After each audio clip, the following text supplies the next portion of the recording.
This is a Momentum Media production. The SMSF Adviser Show. Your expert insights into the biggest themes shaping the SMSF advice industry. Hello and welcome to the SMSF Adviser Show. I'm your host, Keith Ford, joined as always by my co-host, Aaron Dunn from Smarter SMSF. Hi, Aaron. How are you? Very well, Keith. Yourself? Doing very well, thank you. You're in Matilda's mode for Wednesday night up there in Sydney? Absolutely. We were just talking a bit off air before we got on that I'm very disappointed in Tasmania announcing that they won't do a public holiday and just hoping that everyone else does and gets in the spirit.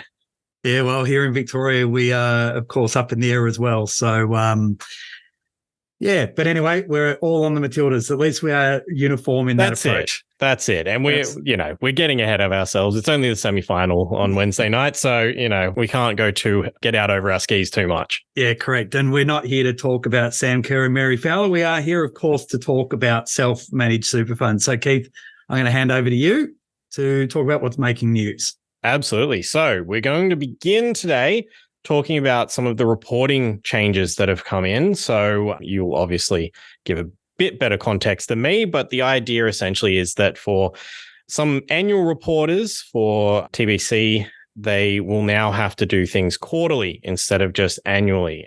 Can you give us a bit of a rundown on the consequences and all the details there? Yeah, so we did see a change from the 1st of July 2023 where those funds that were required to report their transfer balance account events on an annual basis now have to move in line with the other quarterly reporters that existed within the SMSF landscape. So those that reported quarterly historically were those that had pensions that were started and they had members inside the SMSF that had balances in excess of $1 million. So any of those that didn't fit that category by default fell back into the annual payer. And that has been the case since the introduction of those measures from the 1st of July 2017. So the reality now is that we have a uniform approach from the 1st of July without having this $1 million threshold in there to try and deal with from a total superannuation balance point of view. Importantly, it only relates to a reporting event occurring when there is an event. So as in you don't need to lodge a nil transfer balance account set of events for the quarter. It is simply when you have that event, you need to be reporting it within 28 days after the end of the quarter. And I think that changes a few things. For me, the first one is just we need to be on top of this with our clients more often than we might be currently. I know a lot of people still do a lot of this work on an annual basis, but there are circumstances throughout the year where a person might turn 65 years of age. And I know there's an article about transition to retirement income streams or TRISs and the fact that we have that reporting obligation. So if you have a situation where a client turns 65 today, well, unless we're on top of that situation and therefore can get the reporting done by the 28th of October, that reporting event would then naturally be late and then potentially, and I say the word potentially, subject to failure to lodge penalties as well. So there are a number of things that will happen with our clients throughout a financial year, and we might not be on top of those until we get to a much later point in time. And in some instances, those events need to be reported to the tax office. So keeping on top of those and educating your clients around this is going to be really important going forward. And it does kind of seem like having it uniform. So, and it's not just if someone's got a balance over $1 million, it's covering all of the bases. It's everyone who's going to have one of these reporting events, they need to do quarterly. It does kind of seem like that would make sense, bringing it in line like that. Yeah, logically it does. And if we go back to when this was implemented, the industry was kind of migrating to cloud and they didn't necessarily have all the data feeds that they do today to have more interaction with live data. So, the ATO, and there was a lot of negotiation that went on at that point in time to get to that position. But, the reality is the industry is far more advanced in the 5 or 6 years since its implementation. And therefore moving to a quarterly reporting framework is a more logical approach. The challenge though for the industry is we as an industry have really focused on the hard numbers. And what I mean by the hard numbers is we don't want to do anything until we know to the exact dollar what the value of the commencement of that pension is, or whatever event may be that impacts a debit or a credit on a person's transfer balance account. And that's not how it works in APRA land. So if we would see the ability to report a pension starting on the 1st of July, and that information literally will go into the ATO overnight or within the 10 plus day timeframe that the APRA land is required to actually do. So therein lies the challenge for the SMSF industry is well, how do you work out a balance on 1 July if you don't have all the data readily available to you, and you might not have that data readily available to you before that due date of the 28th of October. And therefore, working in estimates using ration and reason process is something that we're going to have to get used to. It is a very different function to where you must use actual data for pensions, for exempt pension income calcs. But that's one of the big shifts that we need to start to address in the industry about how we will ensure that we get the reporting done on time for a number of these sort of transactions. Right. And I guess finding that exact amount is probably easier for some SMSFs than others based on what's in the SMSF and things like that, I would assume. Yeah. So what assets are in there? What availability to the data? Are we keeping the data up to date? All those things play a role in trying to get to that value. So it's an important point to remember that if you calculate that estimate to start a pension is $600,000 and you've used the ration and reason process from the market valuation guidance, and then you do the accounts and the accounts are $601,987.24, that's the minutiae that our industry has really been so heavily focused on. The ATO is not saying you need to re-report or need to cancel that original $600,000 amount that's been credited and then re-report based on the actual number.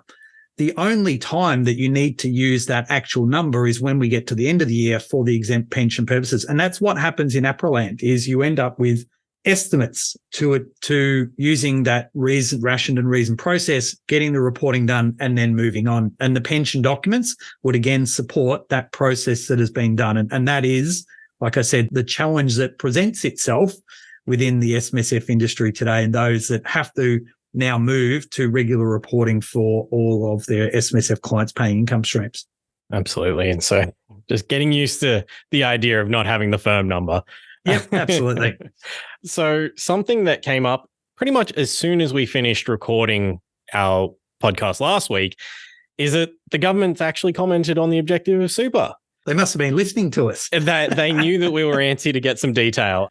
Now, having said that, there's not a lot of detail, but Stephen Jones, the Financial Services Minister, he speaking at the retirement conference in Canberra. He's also the Assistant Treasurer, which is important there. He basically said that the objective of super is it's on the way. What do we know about this essentially? Well, the reality, and there's maybe the cynic in me too here, but if the $3 million legislation is on its way, it can't come out in isolation without an objective of super. So in my view, and the government has made it quite clear that the idea behind the objective is to create a foundation. And I know this is the conversation we had last week, and there was articles obviously on SMSF Adviser talking to this, and some of the views I expressed on this as well, is that you really need to get these foundations set first around what the objective means, and therefore it provides the guiding principles for the way in which policy may lead into the future. And therefore, the concept of this $3 million super tax proposal is part of the sustainability of concessions and making sure things are used in retirement and not for estate planning purposes, all underpinned ultimately in what the objective of super is trying to achieve. So I go back to my initial comment. We would need to see this objective hit first. We did see that initially from the consultation point of view. That was on the Friday, I think, at the SMSF Association conference. The minister was talking about that. And then we didn't expect on the Monday for him to come out and actually announce the $3 million thing. But I think and you can hear it in the tone of my voice, the reality is these things are going to follow very, very shortly after one another. So therefore, expect to not only see this legislating the objective of super come out, but also expect to then see the draft legislation of the $3 million to come out very, very quickly after that. It is still very vague exactly when this is going to happen. The quote that we've got from him was in the coming months. So first, it's pretty wishy-washy to begin with. Yeah. We will release draft legislation for consultation before introducing it to Parliament soon after. So you've got in the coming months, soon after. It's still very up in the air as to what the timeline is going to be. I have no idea what we can expect on that front. What I would see is they were expecting to have a lot of that resolved before the budget. So we're now into August. I'm assuming you meant May 2023 budget, not May 2024. But anyway, I digress. You never know. Yeah. But the reality is once it lands, there will be a month to 6 weeks of consultation.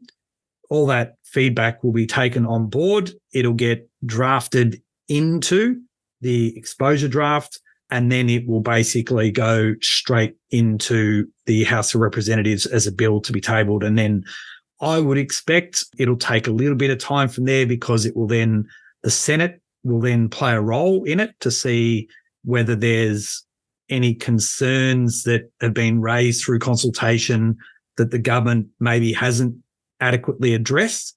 So therefore, the Senate provides an opportunity to try and get some resolution on that. And the same thing's going to happen with the $3 million. So again, there'll be consultation. There'll be a short period of time to kind of try and unpack it.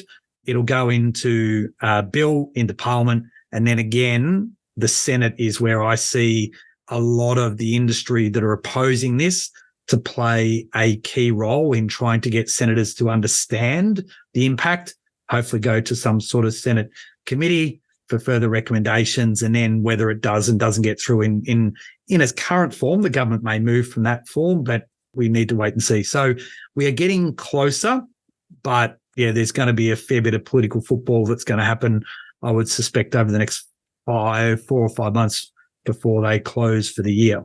Absolutely. And with something that is as consequential as an objective of super, it's unlikely that it's just going to be rubber stamped in the Senate. That's not really the way that these things usually pan out. It's probably going to have quite a bit of changes coming from that end and going back through the process a little bit. But at least there is some news. We saw the objective originally. So this is back in 2016 after the consultation, the recommendation of an objective from the Financial Systems Inquiry. I mean, that just got stuck in the Senate forever and ultimately lapsed because there were a number of concerns with it, and then priorities change and nothing transpired. So, there's plenty of backstory to this. So we, cross our fingers that we do get some resolution on it that then does give us a bit more certainty about where we want to head as a superannuation sector more broadly going forward. Absolutely. Now, we do have another little topic to discuss, which essentially is the idea of hiding personal income in an SMSF, with some comments that came from Dave Basoli from the SMSF Alliance. He essentially was just mentioning that you're going to be, at some point, it's going to be found by an auditor if you've hidden some manner of personal income within your SMSF. Some of the examples he used was just essentially the member of the SMSF receiving shares or options in lieu of payment for the services that they've provided, essentially. Yeah, so David makes a great point in here, because it's kind of, if it sounds too good to be true, it almost normally always is. And, you walk through the front door and you shut the door, it blows out a whole heap of issues, windows out the back of the building, because I think David raises many of these in the article, is that you ultimately have a range of investment rules and restrictions that would need to be adhered to. Things like related party acquisitions. We need to ensure that it didn't breach sole purpose test. We'd need to make sure that any transaction was done at arm's length that doesn't create non-arm's length income tax issues. And subject to the actions that have been undertaken by the trustee, there are a range of measures that the ATO could do in terms of rectification, the application of administrative penalties, and so on and so forth. So in many instances, you end up with a situation whereby the asset needs to be retained. And if you need to then get it out of the fund, it can become quite problematic to try and unwind it as much as you're trying to be clever to get it into the fund in the first place. Right. And one of the methods what David calls the only feasible solution essentially is to get the asset out of the fund. And what that usually means, he says, is that members need to buy it from the fund now. And what that means is that members essentially have to buy it from the fund. And so, they have to drum up the cash to be able to get it out. There's going to be tax implications. It seemed very crippling to me that you would have to do this. It does not sound like a good time. Yeah. And the reason why David's mentioned that is because if we think about someone in their mid-40s that tried to do this, they don't have access to their superannuation. So you can't just simply go, oh, well, I was entitled to it, so therefore I can just take that out. No. It's been acquired by the fund, so it's actually an asset of the fund. You might not have complied with the rules, but in essence, it's inside the fund now. It's owned by the fund. There are taxing consequences. There are rules around it. You've gone into potentially an undertaking to resolve it. And part of that would be is because I don't have access to my super until I'm 60 years of age or older, if I need to keep these shares, then I'm going to have to buy them at market value from the fund. So you do end up in a situation where it can, I think you just said then, it can be quite crippling because, the alternative is, well, could it stay in there, but everything that gets derived and earned on it's going to pay 45% tax on it, including potential capital gains in the future and so forth. So in a lot of instances where you see these situations, the best outcome is going to be to get into early engagement, voluntary disclosure with the ATO and try and negotiate an outcome to unpack this, because the last thing you want is the auditor finding it, the auditor telling the tax office, and the ATO issuing the directions, because you're going to have far less success in alternatives than actually going, you know what, we stuffed up, we want to fix it, and we want to move on. Let's put something forward that we feel is fair and reasonable in that process. Yeah, because the auditor is probably going to find it. And if they do, they're definitely going to report it. Or they're mandated to do so. So it's as simple as that. Yeah.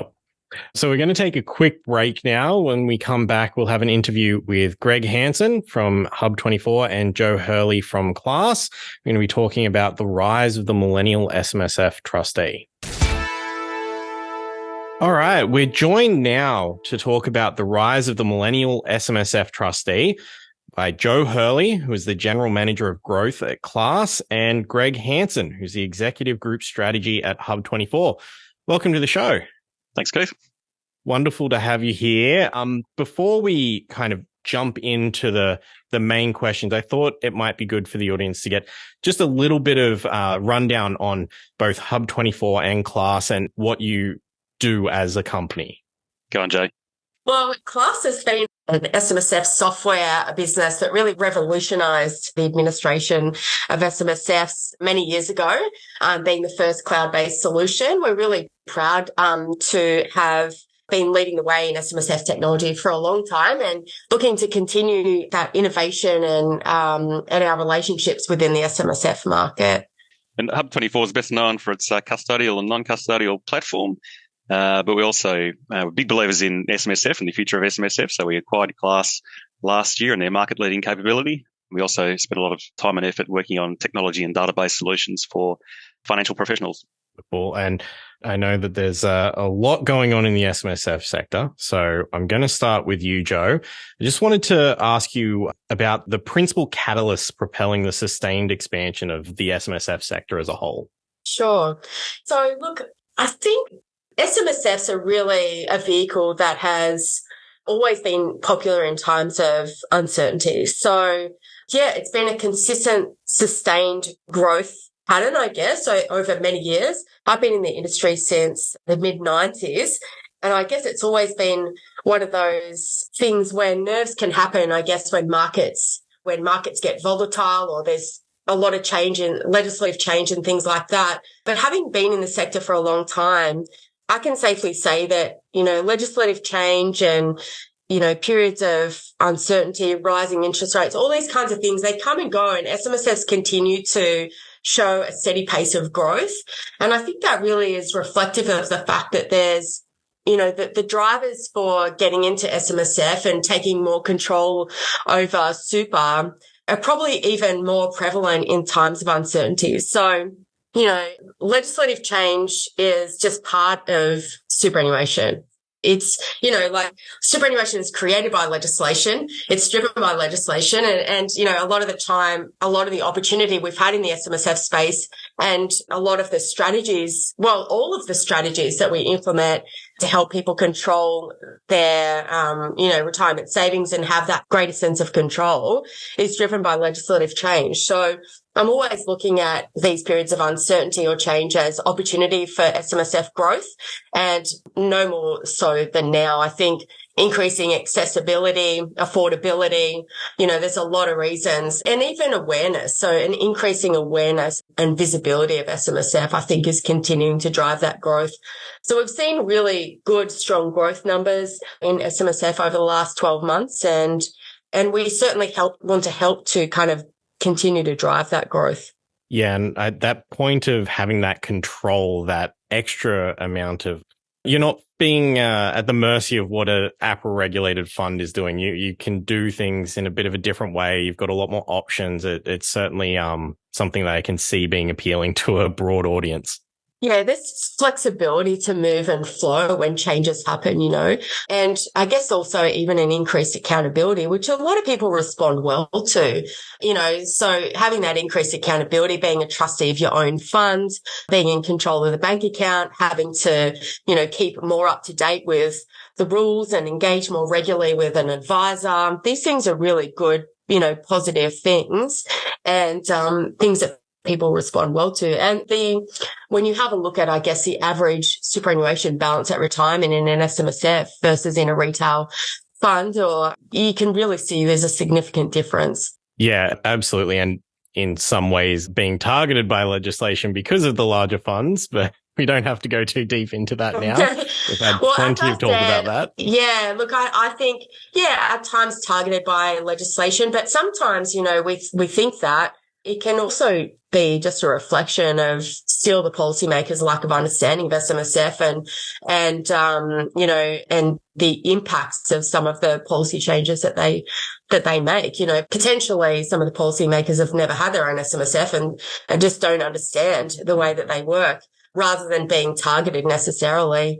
I still look at the opportunities that come. And as an industry, the SMSF industry is great at taking policy change and finding the opportunities. So, and members benefit from that. Right. And so talking about growth, obviously the way to kind of grow this sector is to target younger clients than the kind of what many people think of the older segment of the population having their SMSF because they've decided they want to take greater control as they're getting closer to that stage. So, Greg, I wanted to ask you about how, I guess, technological advancements are empowering advisors to offer SMSF services to those younger millennial clients.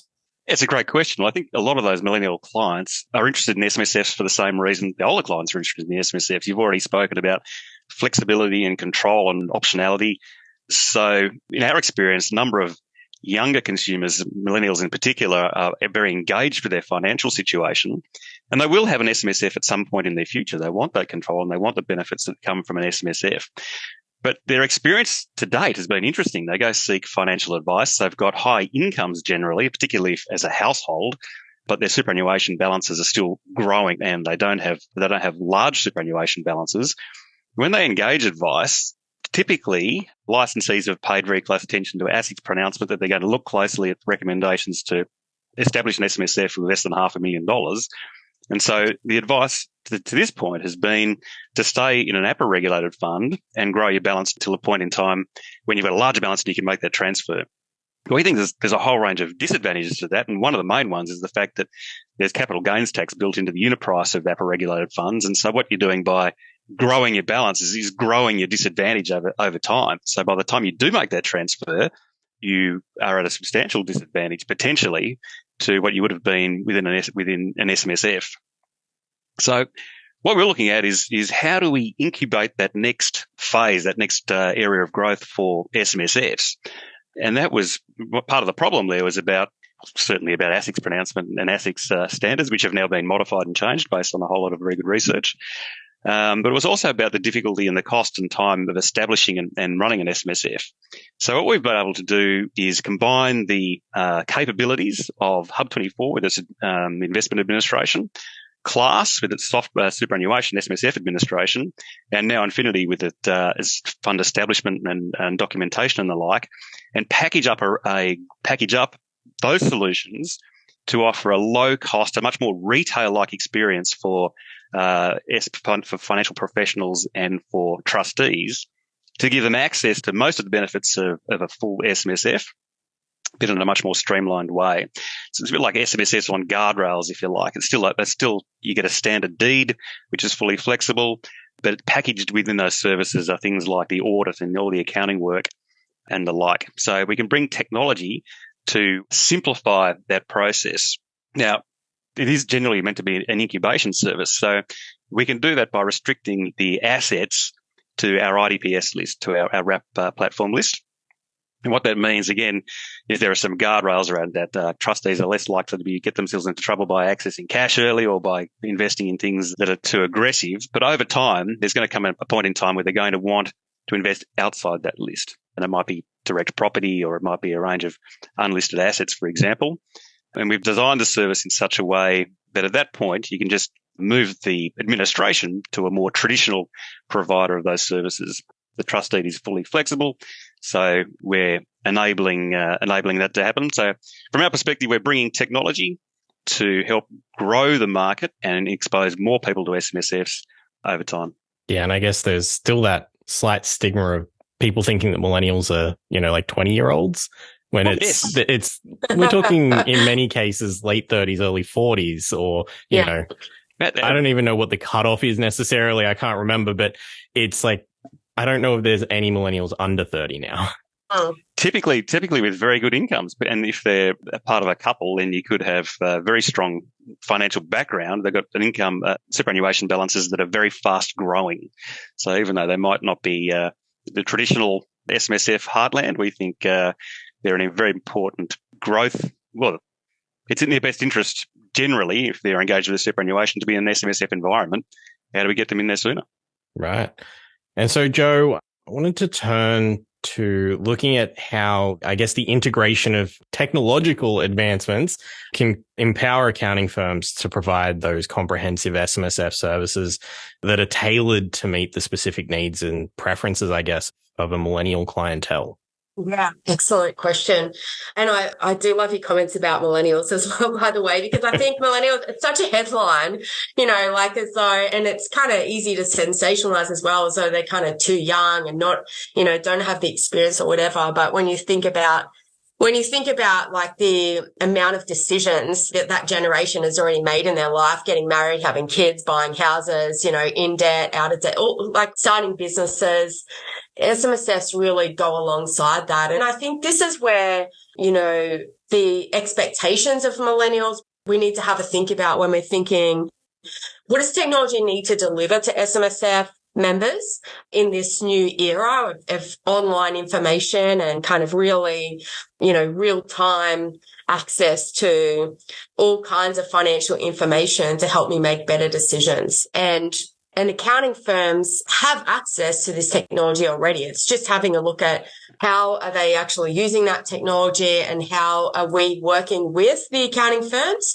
to better drive information through to millennials and to SMSF members overall, because any advances that we make in this area should benefit all SMSF members.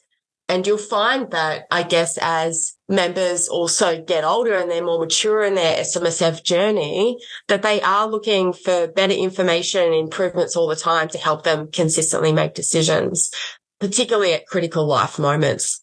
So, when our team at Class go out and work with our clients around use of technology, we're delivering a whole heap of value to clients in terms of health checks, having a look at data feeds and integrations and kind of what are the latest investments and choices that people are making within their SMSF to make sure that, we've got the right integrations, that the data feeds are turned on, are active, and that our users are, really engaging in our training and education and things as well, to be able to get the most out of the technology that is available to them.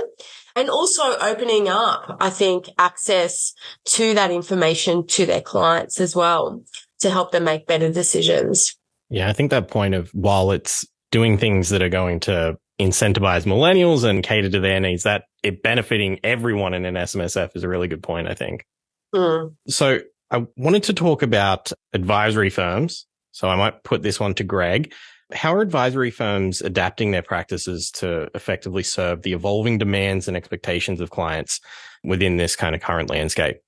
It's a really good question. It's not really specific to SMSFs either. It's about how advisory practices really dealing with change and dealing with changing consumer preferences, and particularly for those who are dealing with younger clients. You look at the way that younger clients generally interact with service providers. I think about banking and flights and holidays and that sort of stuff. Everything's done via the mobile phone. So, I saw a stat the other day that the average Australian spends almost 6 hours a day looking at their phone, which I find remarkable. But, there's no question that that's the preference for a lot of people. So, whereas a lot of service providers are based on a mobile experience, it hasn't been really the case for financial advisors or accountants. A lot of those services aren't mobile based. And so we're looking at the emergence of client portals as a piece of technology that's really important in the way in helping people interact. And that's for two reasons. One of the reasons is sort of where I started when I think about client portals. And that's some of the stuff that Jo was just referring to, into data integrations and open banking and up-to-date information and the like, so you can see where your money is, you can see portfolio valuations, you can see how you're spending your money, and you're able to make some decisions on that basis. But the real driver recently hasn't been that in our experience. Talking to advisory firms and licensees, the real driver is about cybersecurity. So most of the research we're seeing at the moment says the number one concern that people have in these sorts of relationships is cost of living, for example, but very close second is cybersecurity.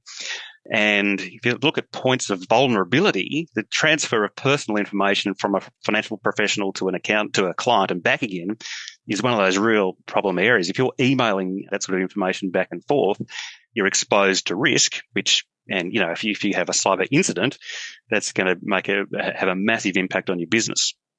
So we think the answer to this problem surrounds the use of secure client portals. And particularly in an SMSF environment where you've got multiple professionals dealing with a client, these can be really useful because you can transfer, the client's got control of who sees that information and who they're providing that information access to, but it's all done in a secure way. So whether they're uploading information or they're signing documents or they're getting reminders, both the accountant and the advisor has access to the information that they need to provide the services that they want to that client. Again, done in a way that where cybersecurity is paramount. Certainly something to be a bit wary of, especially when you hear things about big companies having problems. It's like, if you're a small advisory firm, hard to kind of feel confident at times. Well, I think that's really relevant because I think a lot of people now have had direct experience of being exposed. I know that apparently my medical information's on the dark web courtesy of Medibank, and I had a credit card through Latitude as well, so I'm exposed double twice. whammy, yeah. Double whammy, yeah, that's right. No, it's not ideal. So anything that you can do to kind of fix that is always welcome. So for both of you, I guess, Jo and Greg, from the perspective of financial advisors and accountants, when they're considering SMSFs and engaging with a younger demographic, what paradigm shift should they be contemplating? So I would say, again, having a think about what Greg was talking around mobile, where do they want to access this information? How regularly do they want to be doing that? But also thinking about the shifts that need to be made in kind of the traditional business practices that may no longer be best suited to what their clients are going to be looking for. I guess I have a look at the experience that, particularly if you're moving clients from a retail superannuation experience into an SMSF experience, what expectations are you setting around those feelings of control? Like, how are you kind of engaging and finding out from clients what they're going to want? to feel, comfortable with a new SMSF and to kind of keep them informed, because the reality is their retail experience is highly likely. We've kind of advanced from the old days of the retail experience being a letter in the mail once a year that people just threw straight in the bin and probably didn't even open it, A lot more of those funds have, apps and the ability to have a look at member balances online, to be able to see what contributions are up to. So, we really need to have a think about in the advisory and accounting space, how the business can be kind of maintaining a competitive kind of approach to that ongoing administration. So it's not going to be the best client experience to be having that shoebox end of year kind of approach and effectively getting financial statements 12 to 18 months after transactions happened and getting basically that one-off annual kind of experience. And I'd say that also a shift to more regular processing and more regular checking in with SMSF members as well helps them to manage the administrative burden that can often come in having an SMSF. So it's a lot easier to find information and documentation to support a transaction that happened this month versus something that happened a year ago. Like, let's be honest, particularly if it's a whole list of we need all of this information, and that can be a really terrible client experience. So, the more in the moment and real time that those kind of requests for information are, documentation. And as Greg said, that's why these client portals are so important, to be able to kind of flag a transaction and say, can you provide these things relating to that through a portal? Having secure way of transferring information, keeping that information private and confidential, but getting it in the moment is going to lead to a much better client experience. And from my point of view, I think the bottom line is that there are material benefits to the SMSF structure for those people who are engaged with their financial situation. And that applies equally to younger clients as it does to older clients. One of the benefits that we haven't spoken about so far is the ability to have a household approach. So I was talking to a mate of mine recently, younger client, married. Everything they do as a couple, they do together. So they've got a mortgage together and they share bills together, they share Netflix and the like, and they want to have household superannuation approach as well. And that's really only possible via an SMSF. Given that's the case, I think the paradigm shift that I'd be encouraging is for advisors who, when they're recommending super funds, to have an SMSF first mentality. If you're dealing with an engaged client, then I think the SMSF is the best solution for the majority of those clients. And there might be reasons not to have one, but I think the approach in the past is to say, let's look at an APRA fund first, unless there's good reasons to go for an SMSF. I think the benefits of SMSFs, that material, the approach should be an SMSF first mentality rather than an SMSF last mentality. Yeah, that's an interesting perspective. Having that, I guess, them changing their perspective to have the idea of looking at SMSFs first is, most people that go in might not even understand what an SMSF is. So explaining it to them at the top, you might find some more people that are interested. So it does make a bit of sense there. Yeah. I think as well, that's where modeling can help a lot, So this longer runway to retirement is really important. As we see the average age of new members into SMSF coming down, the real advantage is that longer runway to retirement. And with that, it makes it much easier to kind of model what is the future likely to look like, as you shift contributions or, as you go through various stages of life, what impact will that have on your likely retirement position effectively or your family wealth? And that's where I really love Greg's comments around, that family, basically looking at it from a family perspective as well. SMSFs, there's a lot of strategies from being able to, I guess, shift at various different life points and ages, those contribution strategies and retirement strategies and things to maximize the position. And personally, I'd like to see more modeling on a proactive, start as early as possible and kind of have more foresight into at various stages in life, what should shift in my superannuation retirement savings strategy as a family, because we know that with more time and the benefits of compounding, that the benefits of maybe subtle and maybe not so subtle changes in strategy over time can be very financially significant. Absolutely. And so I guess a little bit on that point, wanted to ask about whether there are, I guess, distinct considerations and approaches that advisors and accountants should be adopting to effectively cater to the needs and preferences of that younger millennial kind of cohort? Go on, Jo, far away. I sit well within this millennial category, but I'm unusual in that I started in an SMSF in my 20s. So I started young. I've had a really long lead time, I guess, into this stage of life to be able to kind of practice and make mistakes and benefit from, an SMSF over that period of time. I'd say that the number one thing that millennials are really looking for is visibility and accessibility. So making SMSFs, really easy to call up at any moment that I can see where I'm at. And we also really respond well, I'd say, to anything that's kind of like a habit, like a set and forget kind of habit that's going to set us up for long-term success. So, and superannuation is perfect for that. It's been something that, in terms of favorable retirement outcomes, the earlier you start and the more of a habit that is, the more likely that the end result is where you want it to be. So whereas we see a lot of the challenges people have had with super is leaving it too late, trying to kind of do all the strategies at once and basically just not being able to get where you need to be. Yeah. So I think with increasing visibility and increasing regularity of advice, that helps a lot to be able to make small shifts to make the SMSF journey as they're likely to be expecting.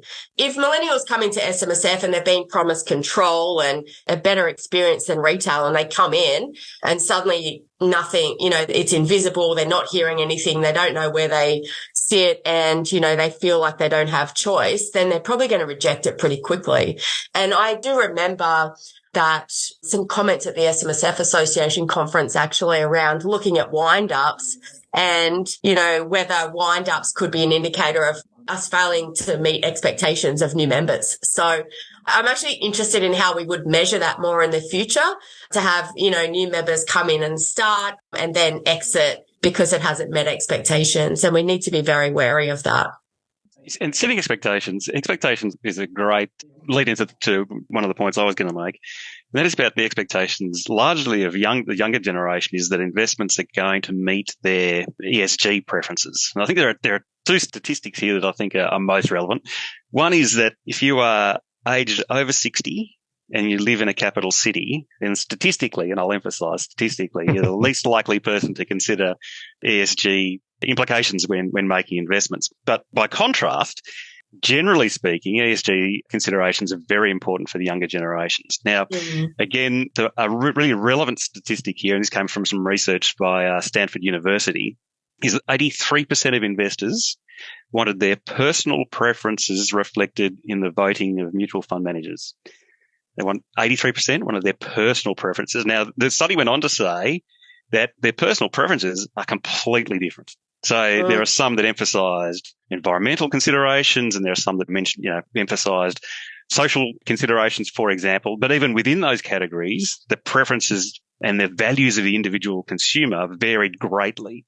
So it was really difficult to say that this was the ESG investment, for example, because it's really down to the values and preferences of that individual client. And this is where I think the SMSF structure with the control and flexibility becomes an ideal vehicle for meeting the individual preferences and values of those clients. So I think it's a really big opportunity to add value to the client's circumstance and help them invest in a way that's consistent with the values that they have. Yeah, I think that's a really interesting point because especially with those, as a collective, you might want that ESG, but what that means to you is different. Like I've spoke to someone who said that personally they just refuse to invest with anything that relates to debt collection, for instance. And that's one I'd never even considered before until he had mentioned it. And I was like, that's all right. Yeah, I hadn't even considered that under this guise. So it is really hard to pinpoint where everyone lands, I guess. I think it's a perfect example. People have different experiences and people have different things have happened in their lives to their family members or to themselves, for example, which means that they're going to place a great emphasis on quite specific areas because they can see the damage it'll do or the opportunity that it creates. And so, but everyone's different. That's it. And I guess that's why you start an SMSF and have your preferences reflected. Absolutely right. I think something else, just as you were talking, Greg, I'm just thinking as well, the SMSF is just one part of a person's overall, wealth picture. And that's, I think for us at Hub 24 in class, we share this vision of this single view of wealth and knowing that the SMSF is just one vehicle within an individual's, likely multiple vehicles for building wealth for themselves. So overarching, our goal with our technology is to provide this single view of wealth so that it may well be that the SMSF, is encapsulating, those preferences around retirement planning and, as you mentioned, those preferences for what you do and don't invest in. And there may be, also investments held within trusts, individuals, companies, different entities, basically for different tax outcomes, essentially, and different purposes. And what I really connect with most with that vision is the idea that an SMSF is a very important, but also just one part of an overall, the overall wealth position of an individual and a family group as well. So being able to see that holistically, I think makes for better advice. It also makes for better positioning and understanding of the SMSF as it relates to the wealth portfolio as a whole, because, SMSFs are often kind of criticised or judged around diversification or lack of diversification. And it's always been my argument to say, all right, well, you've got the investment strategy and the investment choices within an SMSF, but it only represents a small portion of the overall wealth picture. And so it's very difficult to say an individual is heavily weighted or not appropriately diversified in their SMSF when you're kind of blinkered and not seeing the whole picture. As an SMSF auditor for, 25 plus years, I always struggled with that idea of, signing off an audit report saying, is the SMSF, appropriately diversified? Because for me, the bigger picture was, the diversification that is most relevant is the entire wealth picture for that individual and potentially for the family as well. And we couldn't take that into account from an audit perspective on the SMSF alone. And so, you would see at times that it would risk potentially giving the wrong advice to an individual to say that they were overweighted in their SMSF if it made sense within their entire view of wealth.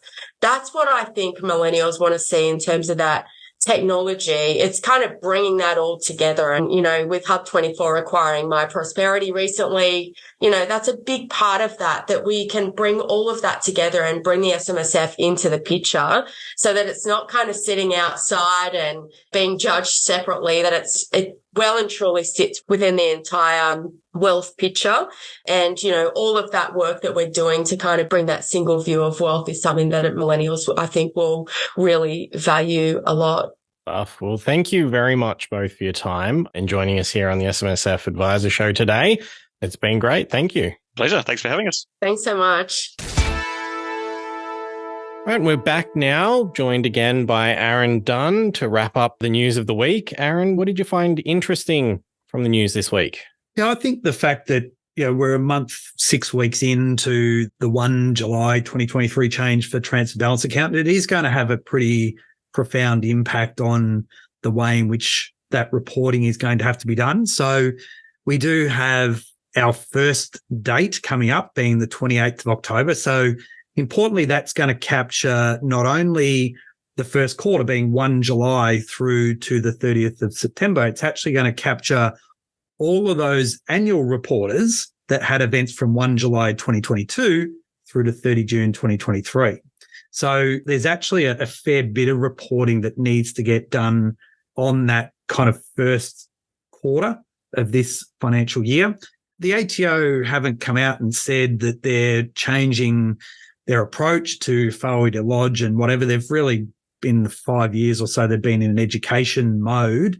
But, I think the reality is be warned, there'll be a point in time where that shoe's going to be put on the other foot. And, the penalty regime is sort of jumped twice in 12 months. It's over $300 now. And, multiplied by 5 months late, multiplied by a number of events, it becomes a pretty expensive exercise in not getting these things done on time in the future. So, that to me, there's a lot more to play out, but is certainly front and center at the moment. Look, I don't like the sound of a $300 penalty, let alone multiplied by all those things. Correct.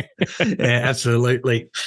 Well, we've got a quick reminder then in respect to our SMSF Adviser Technical Strategy Day. Is getting closer and closer and closer. It is. And I am a little worried I'm going to start sounding like a broken record, but we do, of course, have the SMSF Adviser Technical Strategy Day 2023 coming up in October, emceed by you, Aaron. Yes. We've got the Sydney event on the 17th of October. We've got the Brisbane event on the 18th of October. And then on the 25th of October, you don't have to fly anywhere, Aaron. It's in your hometown of Melbourne. If you are from a different state, if you're from Western Australia, South Australia, you're able to register to live stream the event and get your tickets on smsfadvisor.com/technical strategy day. That should also include Tasmania. We shouldn't forget our friends down in Tasmania. Just because of the public holiday. No. Yes, I believe it is anywhere beyond those 3 states, anywhere not on the East Coast, you can still live stream the event. Or you're more than welcome to come to the event face to face. Just get on a plane. Yeah, absolutely. Well, as is always the way, Keith, if anyone has any suggestions on topics, speakers and how can they get in contact with us? They can email us at editor@smsfadvisoronline.com.au and hit us up with anything that they'd like to, get off their chests. Absolutely. Well, I think by the time this launches, we say, go Matildas. Absolutely. It'll still be before the game, I think. It'll come out. So absolutely. We're happy. Yeah, correct. Well, like I said, go Matildas. Thanks for joining us for this week's edition of the SMSF Adviser Show.